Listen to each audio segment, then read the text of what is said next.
gonna make several embeds and some soap dough, getting ready for Halloween. Our fragrance today is Wasabi by Brambleberry. I'm picking this not because I particularly care for this fragrance, but this fragrance is definitely something you would think like ectoplasm would smell like.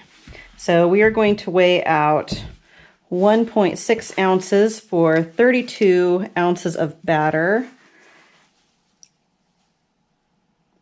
Our fragrance oil is very yellow, but that's okay because we're making spooky bones. It's okay if they're a little discolored.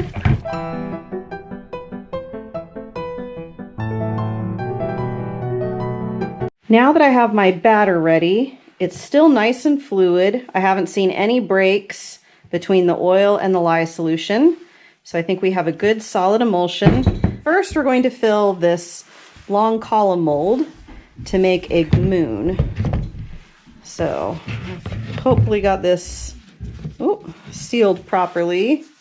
I don't want any leaks, but I'm sticking it in this pitcher to hold it upright and also to catch any leaks.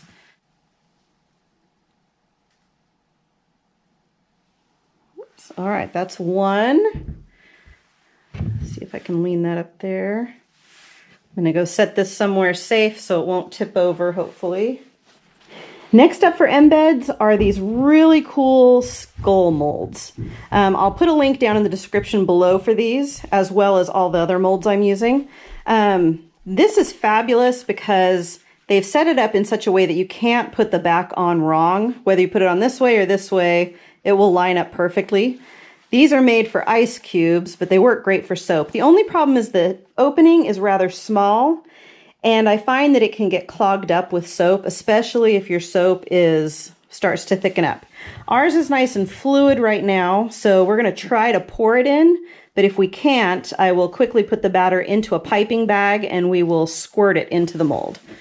Now, one of my tricks for filling intricate molds is to pour just a little bit of the batter in at first, tap it, bump it, slam it around. Try to get any air bubbles between the mold and the soap gone. Then you can fill it with the rest of your batter. Oh, I forgot. This fragrance oil accelerates a little bit, so we may not get the fluid pour I was hoping for. But let's just try it. No, I think that's going to take too long and be too messy. We're going to quickly go to a piping bag. Okay, now this could get very messy as well. This is not piping consistency. This is still pourable consistency, which means as soon as I snip this, it's going to start coming out. So for that reason, I'm going to hold it upside down when I snip it. And then, whoops, see, I told you, pouring consistency here. So I'm going to make a bit of a mess, but that's okay. Now I have just a little bit in here, especially since the detail of the skull face is on the bottom. You really want to just bang it, smush it around in there, and then fill it up. And hopefully we won't have any bubbles on the face of our soaps. I've used these molds once before, and I seemed to always lose batter on the bridge of the nose. So I'm hoping that won't happen this time. Now fill them till they look full, but don't believe their lies. These molds will lie to you. They are not full.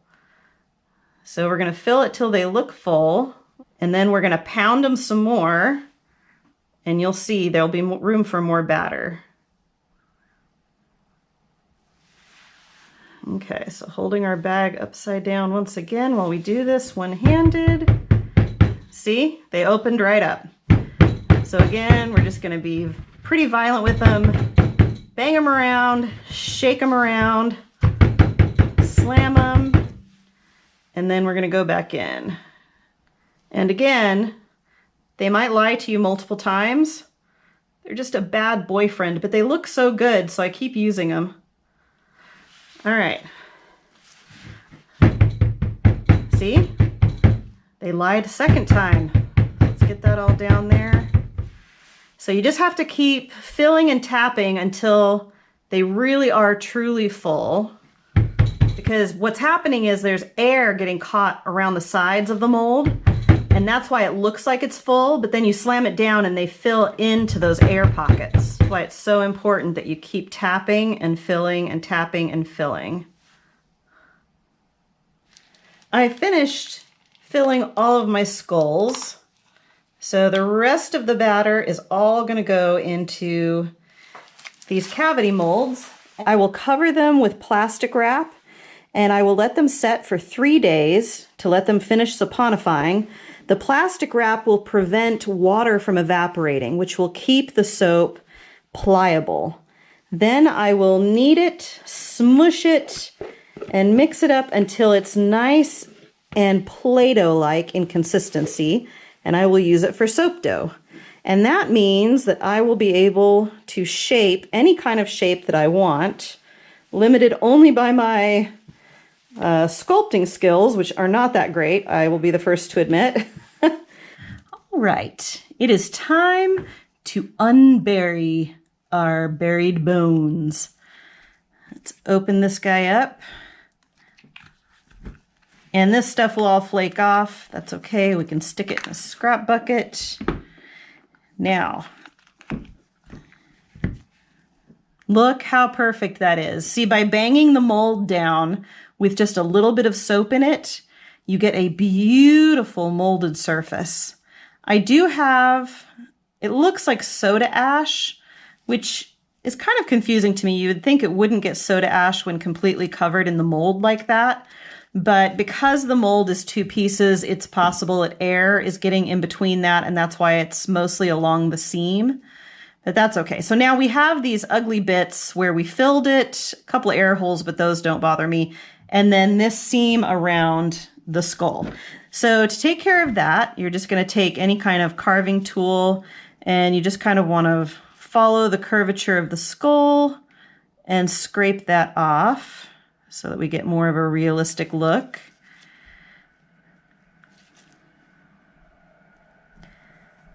Give them a little haircut here. And then the back, you can also shave off easily as well. And there we have our beautiful spooky skull. We have our column mold, which will be our spooky moon in one of our future soaps. It's just 2 things sealed together here. So you just kind of open it along the side and it opens very easily. And there we have our big long moon, so that when we slice into it, it will be a full moon in every bar. Last but definitely not least, we have the soap mold. So we poured the soap into the cavity mold. Had I taken it out of that cavity mold and just let it sit out, it would just be a regular old bar of soap. So this is a regular bar of soap. But I wrapped it in the plastic to keep the water from evaporating from the bar, which allows it to harden. It is hard. I mean, if I break it in half, it's a hard bar of soap, but it still has the water in it. So even though it's started creating the crystalline structure of soap, it still has water in it, which can make it malleable. So this has been sitting for quite a few weeks, but look, as soon as I start mushing it, it's a lot like Fimo clay. You get Fimo clay from the hobby store, or polymer clay, and it comes in a brick that is not very user-friendly until you've kneaded it up and warmed it up. So because I let this bar sit for so long, it's going to take quite a while for me to get it all smushed up. But just from this little bit, let me show you.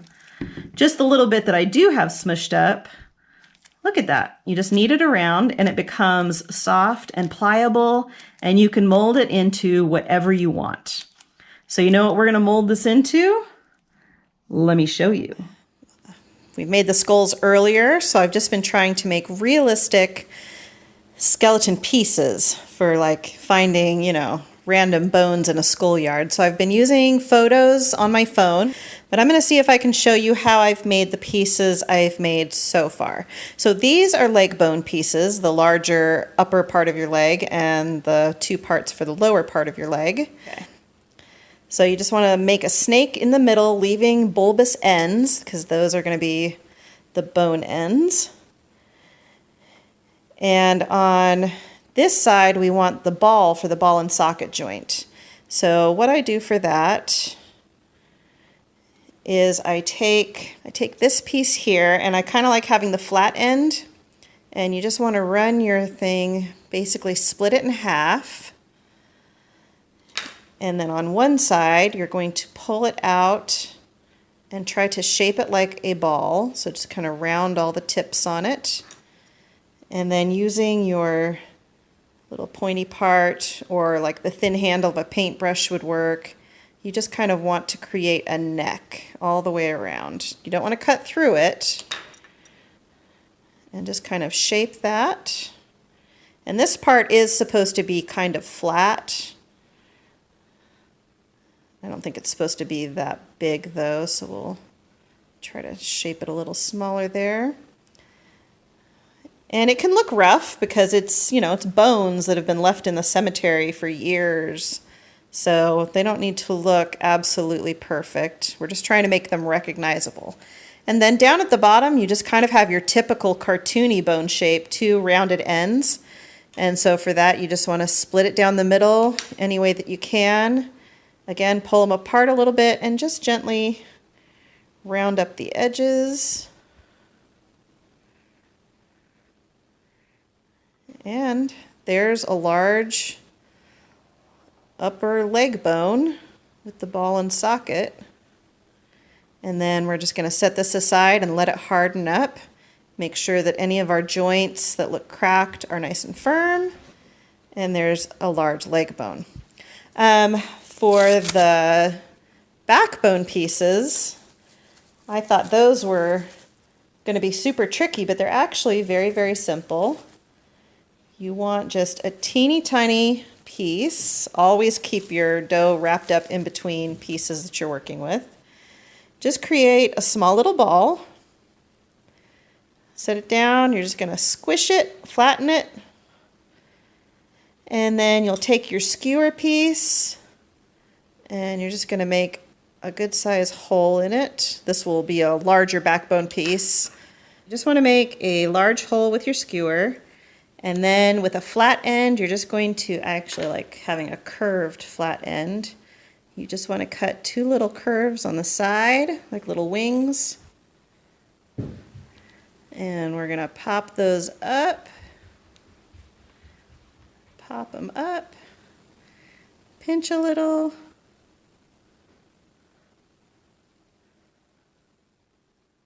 And then we're going to round up the end here.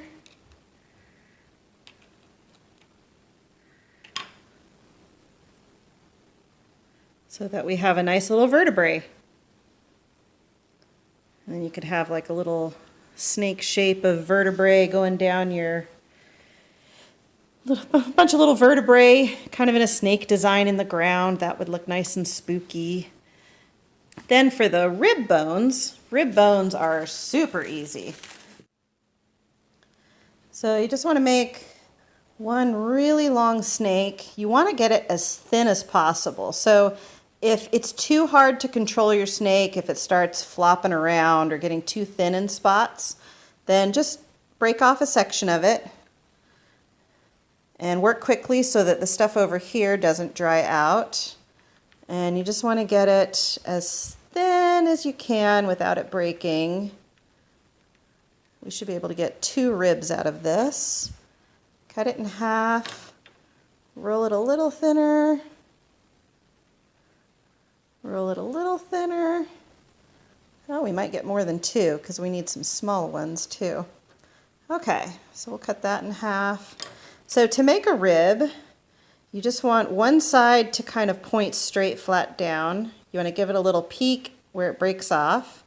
The other end you want kind of flat and pointed down as well, but not with the peak. And then you just want a nice curve. And that creates a rib bone.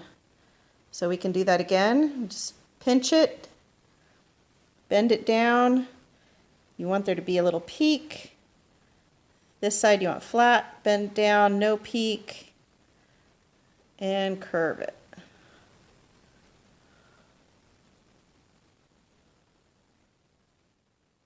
And sometimes you got to play with it just to make it look realistic. And if you just had a pile of these sitting next to your head with some vertebrae and a bone. Oh, I'm not even showing you.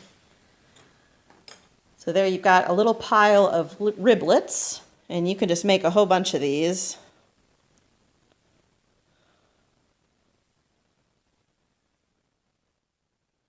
And again, they don't have to be any sort of perfect. They just want to make you think of bones when you see them. So hopefully this little pile of bones makes you think of a graveyard and the spooky remains of some long-lost, wronged lover. Ooh.